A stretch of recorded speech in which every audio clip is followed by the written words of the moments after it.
तेल तापले, तेलामध्ये कांदा टाकूया. आपण कांदा इथं परतून घेणार आहे. आपला कांदा परतून झालाय, त्यामध्ये टमाटर, शिमला मिरची दोन्ही आपण परतून घेणार आहे.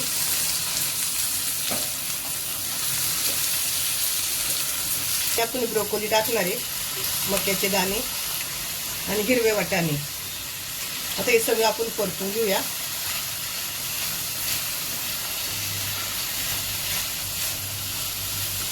आपल्या भाज्या परतून झाल्यात, त्यामध्ये आपण पाणी ओतणार आहे.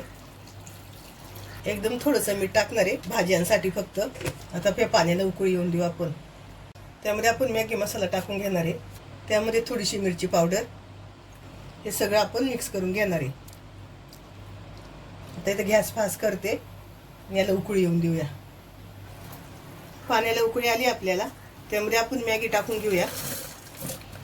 मॅगीचे मी तुकडे केलेत आणि आता आपण मॅगी पूर्ण शिजवून घेऊया. गॅस मी बारीक केलता, गॅस मोठा केलाय. इथं आपली मॅगी तयार आहे शिजून. त्याच्यावर थोडीशी कोथिंबीर आपण मिक्स करून घेऊया. कोथिंबीर पाहिजे तर तुम्ही जेव्हा पाणी उकळतं तेव्हा टाकली तरी चालेल. इथं आपली व्हेजिटेबल मॅगी तयार झाली.